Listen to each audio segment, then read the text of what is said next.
I'd like to talk a little bit about scientific research in sociology. Couple of comments just broadly I'd like to make with regard to science and how sociology operates as a science. Um, Sociology is a little bit different than um, the physical sciences. All the social sciences are, in fact, quite distinct from the physical sciences in a number of ways.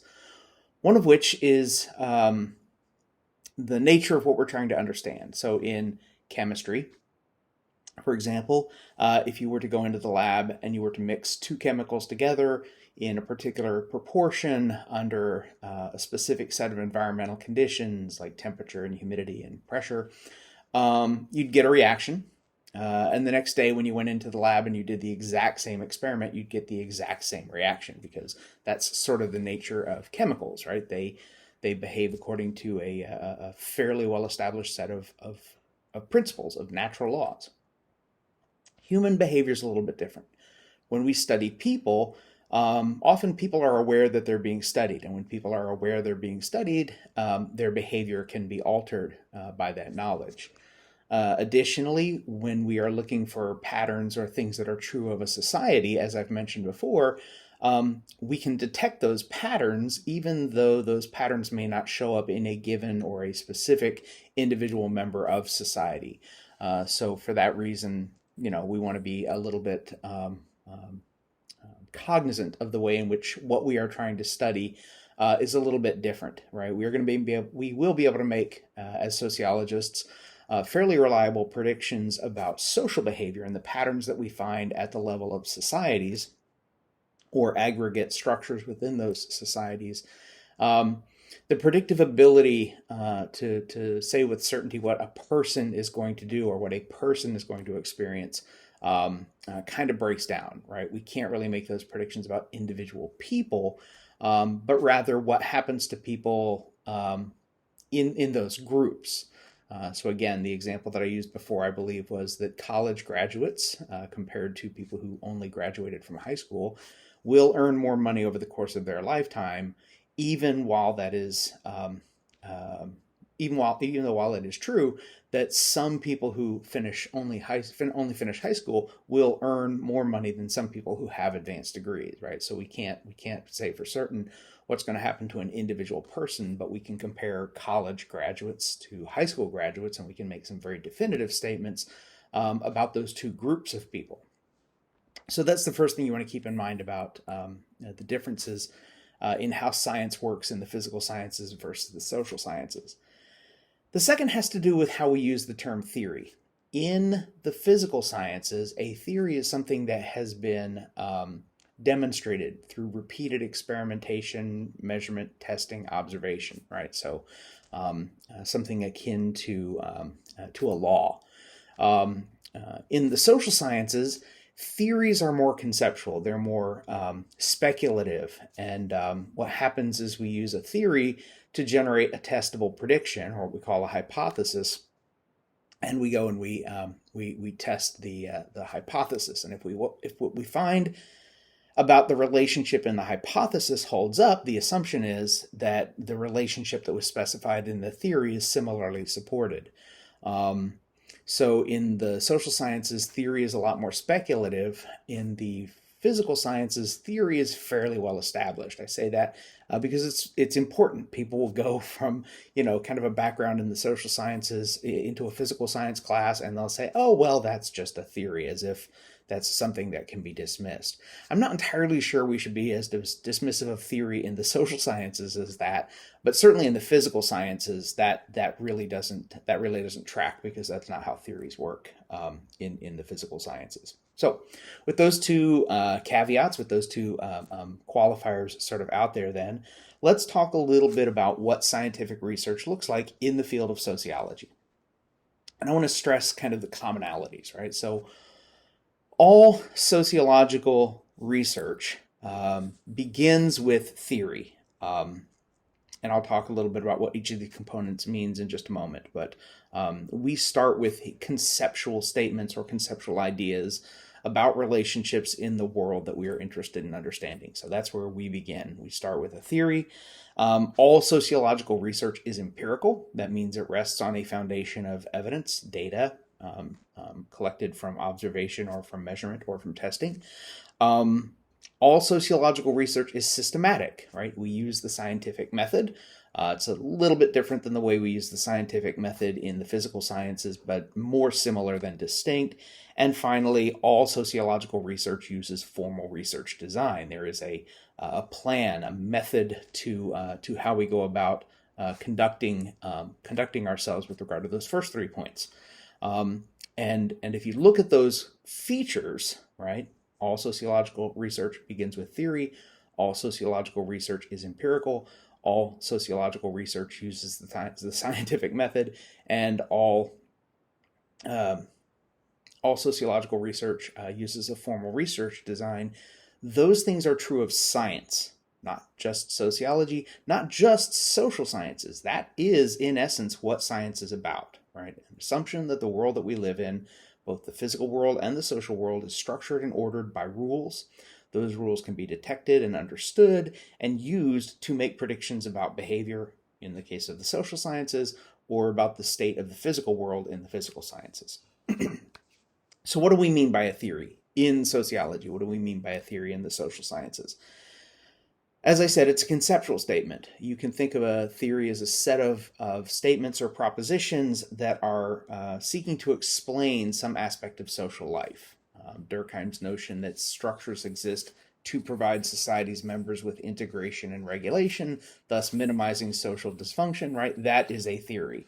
And in fact, I think that's the theory that kind of gets used as an example in the text. So when you're reading the text and you're looking at Durkheim's theory of suicide, you'll kind of see that the various layers of operationalization and theorization that go into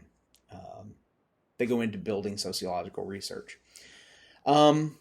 So the theory, right, whatever the theory is going to contain concepts. It's abstract, right? Regulation and integration and social dysfunction are somewhat vague, not specific or precise or concrete things. But they are ultimately the thing that a social scientist is interested in understanding, right? So a concept is a phenomena of interest to a sociologist. Durkheim is interested not in marital status or in educational attainment or in whether one is Protestant or Catholic. He's interested in integration and regulation. He's not interested in suicide. He's interested in social dysfunction. But those measures are meant to be a stand-in or a proxy for those concepts. And so we take those concepts and we turn them into something measurable, like, integration becomes marital status. Regulation becomes educational attainment. Integration and regulation become religious practice. Social dysfunction becomes suicide.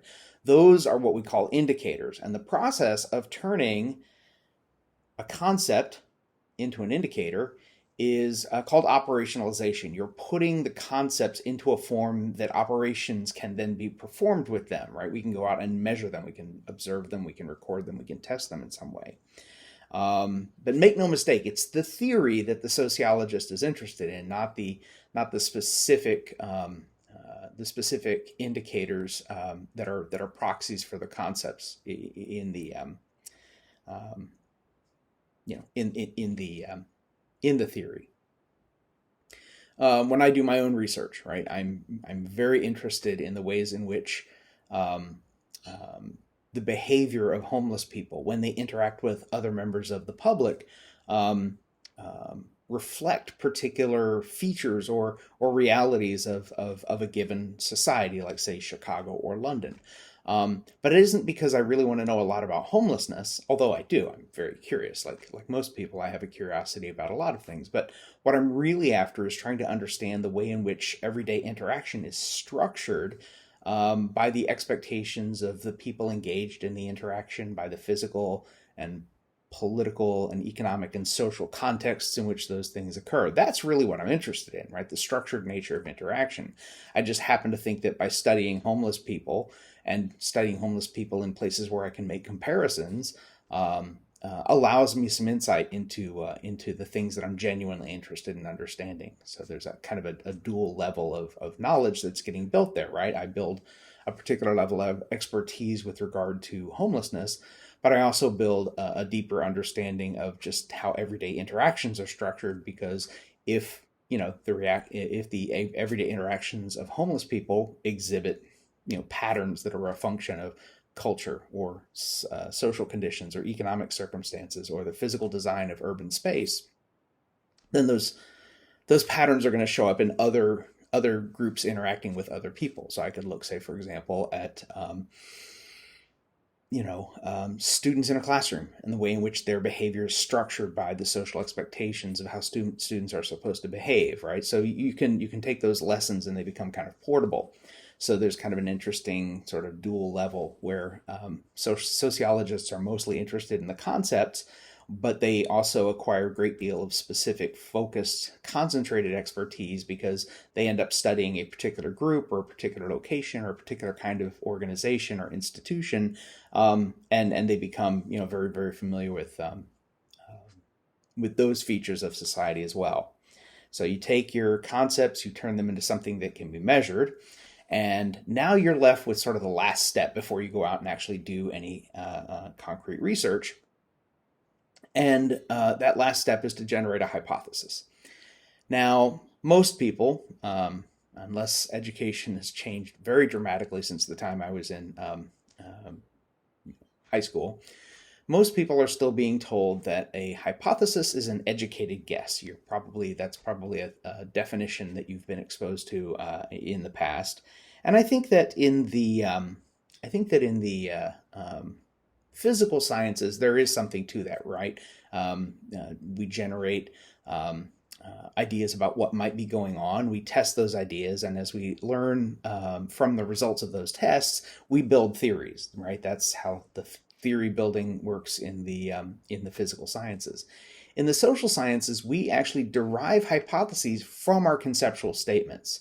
So when Durkheim says that integration and regulation are provided by social structure so as to minimize social dysfunction, that conceptual statement, his theory, has a relationship that's expressed in it, right?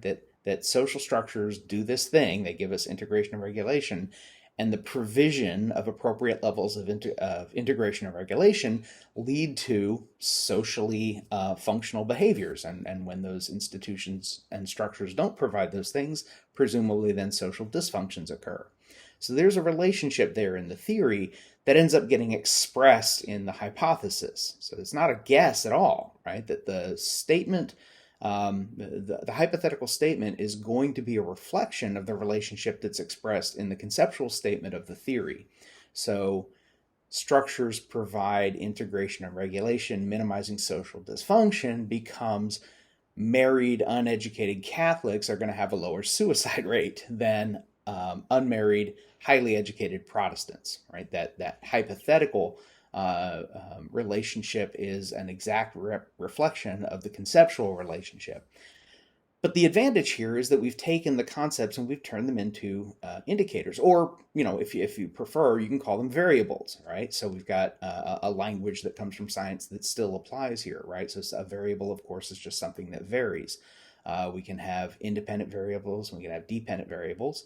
The independent variables would be things like the levels of integration and regulation. The dependent variable is the degree of social dysfunction, right? So you've got a relationship there that is, again, going to be reflected in the relationship between the variables and the theory.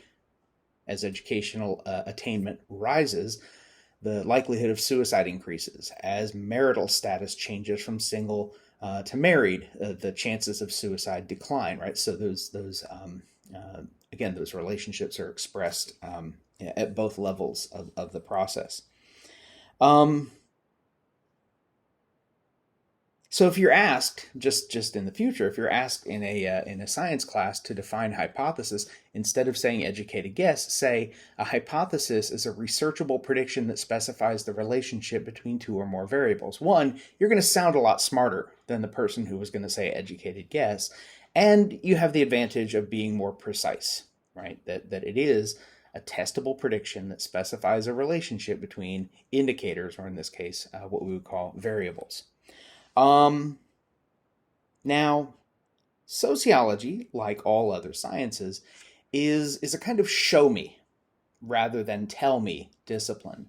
You remember we talked a little bit about Comte when we had the unit on Durkheim, and Comte had sort of engaged in some speculation about the nature and the operation of society that was very influential on Durkheim. But at the end of the day, he didn't really do any research. He just said, I think this is how the world works. And Durkheim started there as well. Durkheim started with the idea that, I think the world works like this. The difference is that Durkheim went out there and tested his ideas. He subjected them to a kind of empirical rigor and an empirical evaluation. What that means, of course, is that he's not content to try to persuade people with logic or with rhetoric. He wants to demonstrate something with evidence. And that kind of research is what we call empirical research, right? Evidence, research that's grounded in evidence, that's grounded in data. Now, that means that there are some things that we can't really demonstrate scientifically. There are some things that we can't measure directly. So, for example, motivation, which is something that gets talked a lot about in fields like psychology. Motivation can't be directly measured. We infer motivation from the things that a person does, but at the end of the day, all we really have evidence of are the things that people do. We can ask somebody, why did you do that? And they will give us a story, but there's no way to independently verify whether or not that story is in fact true. So sometimes in social science, we have to make assumptions, right? We're going to assume that people's behavior is motivated to achieve particular outcomes or goals, in part because we see patterns of behavior where people engage in the sort of behaviors that get them the things that they then go on to presumably enjoy. And we make a guess that that was part of the reason why they did them. But again, we have to assume that because we can't directly test it.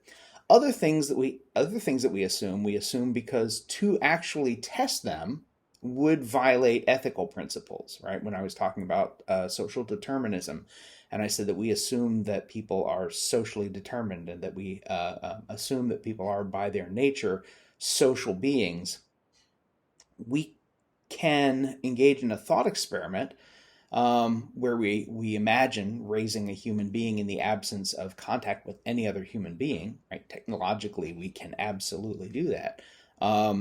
What's going to happen, of course, is we're going to be violating the rights of that human being, and that's something that ethically people, I think rightly so, wouldn't tolerate.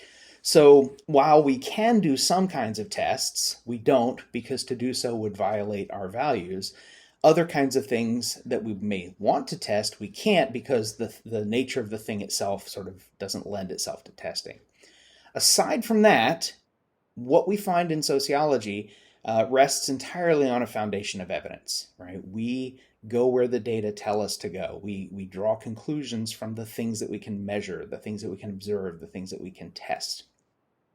And sometimes what we find is sort of at odds with what we had hoped to find. Very often we discover that things don't work the way that we assumed. And again, while that's sometimes a little bit disappointing, we always like to be right in our guesswork.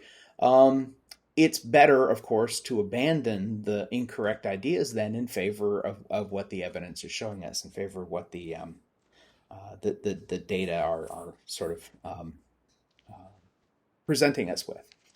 So the last thing I want to talk about a little bit is methodology. And I don't want to spend too much time on this because this is not a methods class. You're not going to be doing any methodological work in here.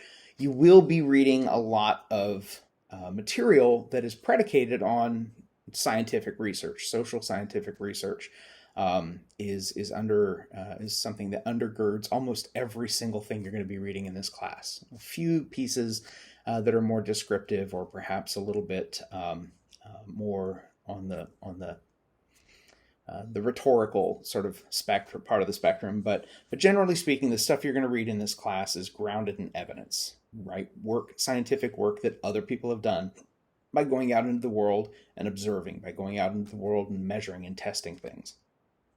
So it's probably a good idea for you to have some idea of where that data come from and why it is something that we should rely on, and how exactly it is that sociology kind of comes to know the things that it knows.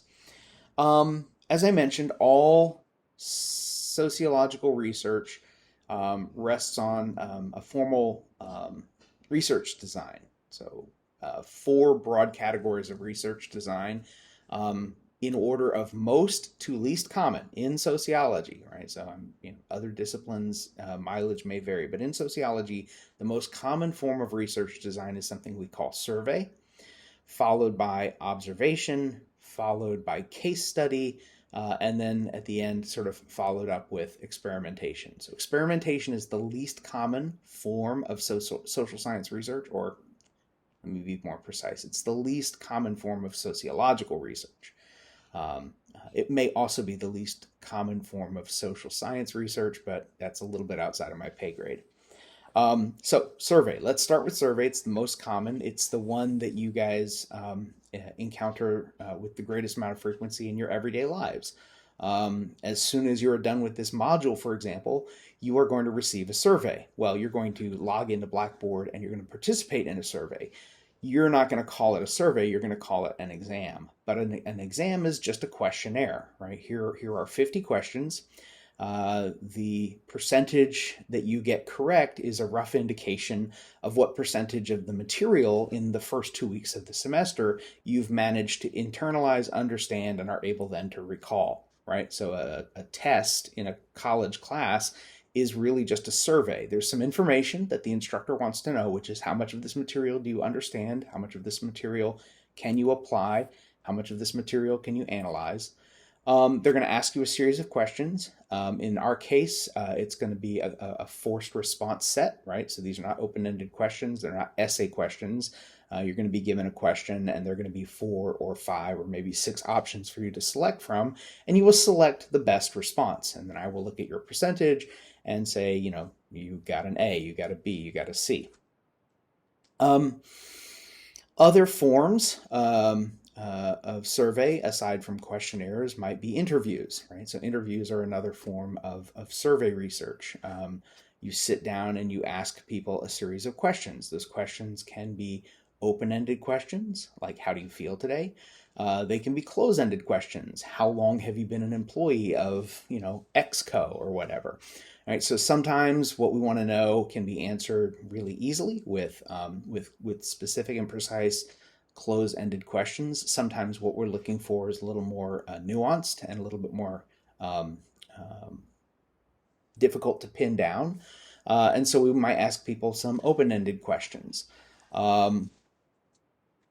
Surveys are really popular, especially questionnaires. And I think the reason why questionnaires are especially popular is you can reach a large number of respondents for a relatively small investment of money and time. And for a lot of people, collecting a lot of data is more valuable than collecting a limited amount of data that's really rich or deeply descriptive. So surveys, especially questionnaires, are incredibly, incredibly popular. They're easy to use and they yield significantly large volumes of data. So this is part of the reason why you encounter them all the time. Data that come out of, well, all of this research really, but here's a good place to introduce it. Data that come out of this social science research, whether we're talking about surveys or observations or case studies or experiments, data that come out of sociological research typically can be expressed in one of 2 ways. Data that can be expressed numerically is called quantitative data. Data that is expressed descriptively is called qualitative data, right? So numbers versus narrative is the easy way to kind of keep that straight in your head. And again, you can yield You can yield numeric data, you can yield narrative data from any of these different methodologies. It just sort of depends on how exactly you're framing your questions or how exactly you're coding up your data. So observations, not as common as survey, but still fairly common, a very popular methodology within sociology. Observation is a situation in which you observe social behavior in the environments where it occurs. This is to me a really obvious one, right? If you're a sociologist and you want to understand how people act in particular social situations, you should immerse yourself in those social situations. And then once you've done that, you can collect data and you can draw some conclusions. You can start to see some patterns. The one thing you have to take into consideration when you are engaging in observational data is what we call the Hawthorne effect. The Hawthorne effect is just a situation in which the presence of a researcher can alter or lead to the alteration of the behavior of people being studied, people being observed. It was actually named for an assembly plant it's the Hawthorne Electric Plant in Cicero, which is just on the southwest side of Chicago. And there were these researchers who went into this Western electric plant, the Hawthorne plant, to observe how people worked on assembly lines, with the idea that if we can find ways to improve productivity, we should be doing that, right? Because increased productivity means greater profits. So they went in and they did things like, let's make the lighting a little bit brighter. So they used brighter bulbs. The workplace was brighter, productivity went up. I said, all right, let's change some other features of the assembly line or of the work environment. And each time they did this, they got an increase in performance.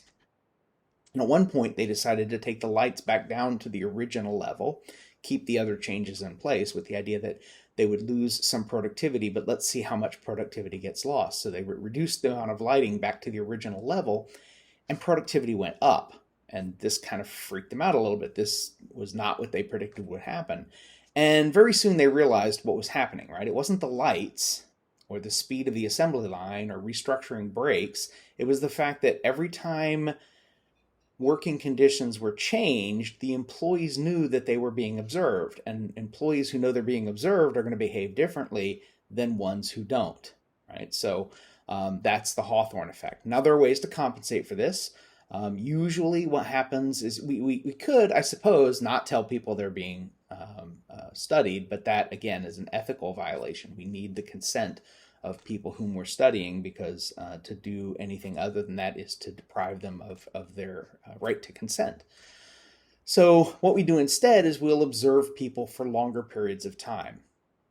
When I did my research, one of the elements of my research was an observational period in which I would watch homeless people as they interacted with other members of the public. And I had to tell these homeless people that I was observing them. I had to get their consent for their participation in this research project. So they sign a form or they verbally consent to participate, and I begin to watch them. If I watch them for a day, I'm going to see a particular pattern of behavior, because for at least a day, they're going to be able to put on their best possible face. By the second or third or fourth day, it's getting harder for them to kind of maintain that facade, right? This is very counter to the way they've become accustomed to behaving on a daily basis. And little by little, they revert back to their previous behavior.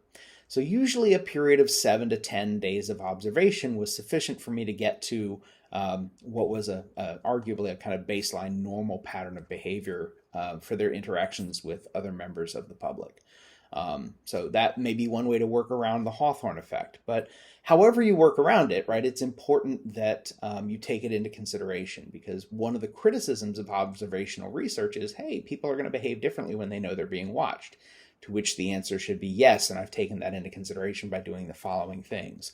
We want good data. We want accurate data. We don't want to see people on their best behavior. We would like to see people engaged in their normal behavior, because that is where we're going to get our best information about what's going on in the social world. So Hawthorne effect is something that specifically applies to observational sociology. There's a little bit of a similar kind of effect in survey research, where people will report out what they think researchers want to hear, and that bias also needs to be taken into consideration and compensated for, specifically with the way that questions are worded, or the way that the correct response to close-ended questions are sequenced, right? There are all kinds of fixes. Again, if this were a methodology class, we would be spending a lot of time on this. It's not. I just want to make you guys broadly familiar with these techniques. The third technique is something called unobtrusive research, which includes things like case studies. Unobtrusive research is research in which the actions of the researcher have no possible impact on the phenomena being studied.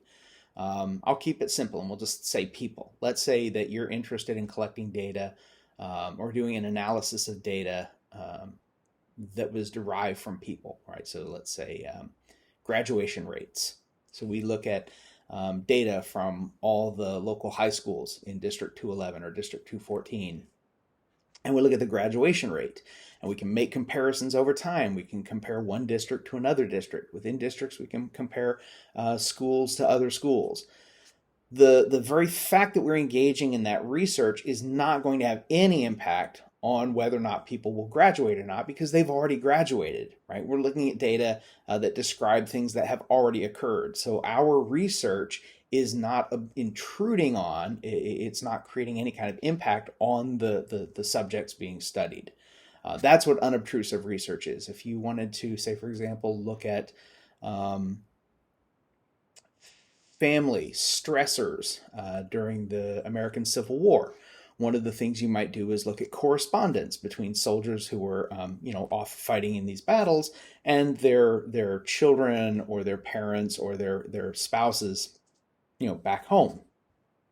The fact that you're reading these letters, the fact that you're coding the data and you're discovering some patterns about how families dealt with the stress of a family member being deployed in the Civil War is not going to have any impact on these people because they've been dead for a really long time, right? So that's the kind of thing we're getting at with unobtrusive research. Now, one of the things that you can see with observation and with unobtrusive research is that they are a more significant investment of resources, time and money, right? More so than survey. Survey research, again, very, very easy to do, very, very inexpensive and efficient, especially, again, useful for generating really large sets of data. When I did my research in Chicago and London, I had a total of about 20 respondents, right? 10 in Chicago, 10 in London. Actually, it was 8 in Chicago, 10 in London. So it was 18, although I did talk to some other people. But officially recruited and recognized as participants in the study, it was 18 people. And Chicago is a city of a little over 2 million people. London is a city of a little over 8 million people, right? That's a really, really small number of people. And what I found when I spent time observing those people and interviewing those people and just sort of studying them in general was really, really useful data, but not data that I can necessarily create a really broad generalization. I can't tell people what homeless people in Chicago are like because I didn't really talk to a large enough number of them. But the homeless people that I did talk to gave me a lot of insight into some possible future directions for research, right? So that's one of the trade-offs. When you do case study or unobtrusive research, or when you do observational research, you're definitionally and necessarily going to be getting less data, or maybe more data, but from fewer respondents. So you get what we call thick or rich or deep or descriptive data, but the volume of it is going to be much smaller, right? So these are all kind of trade-offs. And by the way, in case you're wondering how one decides to approach selecting a methodology, it's driven by your questions, right? What is it that you want to understand? If what you want to understand is sort of a relatively straightforward, simple idea, but you want to be able to generalize what you find to the broadest possible population, then a survey may be the way to go, right? You get a lot of data about a bunch of different respondents. Your sample size can be large enough that it's generalizable to the entire population, but you're going to have, gaps. You're going to have limitations in what the data can tell you about the lives of these people, because necessarily it's going to be responses to questions that you anticipated these people would have answers for. But maybe if you had had a conversation with them, they would have said something that suggested something about their life or their experiences, or something that you hadn't anticipated, right? So when you do an observational study, or when you do an interview rather than a questionnaire, suddenly you might discover different things than you would have discovered had you just done a questionnaire. So it really is driven by the questions. Methods should always reflect your theoretical interests, not the other way around. The last method, and the least common in sociology, is experimentation. This is not something that sociologists tend to do. Even social psychologists, right? That's my area. That's my field. I can tell you that among sociologists who do social psychology, we tend to be observational. We tend to do sometimes interviews, but very rarely do we do experimentation. Experimentation is a much more common phenomenon in the field of psychology than in the field of sociology. And I think there are a couple of reasons for that. One, of course, is that experimentation is very resource intensive. It's difficult to get people to participate in experimental research. The other is that it doesn't really yield information that's interesting to sociology, right? Experimentation, in essence, allows us to scrutinize human behavior under tightly controlled circumstances. But people don't live in tightly controlled circumstances. They live in a world of chaos and unpredictability, and we want to know what behavior looks like in that world and not in kind of an artificial space. So in an experimentation, a study designed around experimentation, you might have, say, for example, one group of people, which is going to be the experimental group, and another group of people who are very similar to that first group of people, who will not be exposed to the experimental condition. That's called the control group. And then you expose this first group to the experimental condition, and you compare the two groups afterwards. And if there's a difference, pre and post test in the experimental group, the assumption would be that it is a function of the experimental condition, right? That's a really interesting kind of methodology for certain kinds of questions. Just generally turns out to be the case that not the kinds of questions that sociology tends to ask. I mean, some do, right? Which is why it's included here. But generally speaking, I think it's safe to say that experimentation is pretty rare in sociology. Much more common, as I said, in psychology. All right, last thing I want to say about this, and then we'll draw this session to a close. I want to say a little bit about populations and samples. And because you'll hear these terms from time to time. A population is the group of phenomena that a researcher really wants to understand. Now, usually that's people, not to understand people, but to understand the collective, right? To understand people as a whole, not individual persons. But it could be organizations, right? A lot of sociologists study transnational corporations and firms. A lot of sociologists study elementary schools. A lot of sociologists study voluntary organizations. Some sociologists study workplaces, right? So it is sometimes people, but it's also sometimes other things. There's a very famous sociologist named Theda Skocpol who studies revolutions. Right, that is a social phenomenon. It's not an individual person. Obviously, you can't have a revolution of one person. So she's got a particular set of phenomena that she's interested in studying, and that's what she studies. So the population is the total set of that phenomena.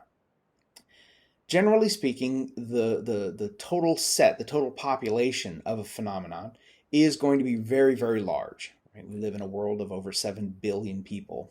Even the United States, we've got over 320 million people in the United States. So it's a big country. The total population of adults, I don't know. It could be something on the order of 200 million people. I'd have to look at the latest census results. But hypothetically, let's say the adult population in the United States is 200 million people. And we want to know what kind of toothpaste they like. We could ask every single one of those people, what kind of toothpaste do you like? But that's going to be very time consuming, right? And very, very expensive, because reaching out to 200 million people is going to take a lot of time and a lot of people, and you got to pay those people. And yeah, it's a nightmare. So instead, what we want to do is we want to know something that's true about those 200 million people, right? What kind of toothpaste do they like? But we don't want to ask all of them. So what we're going to do is we're going to create a sample, right? And a sample is a subset, a portion of the total population.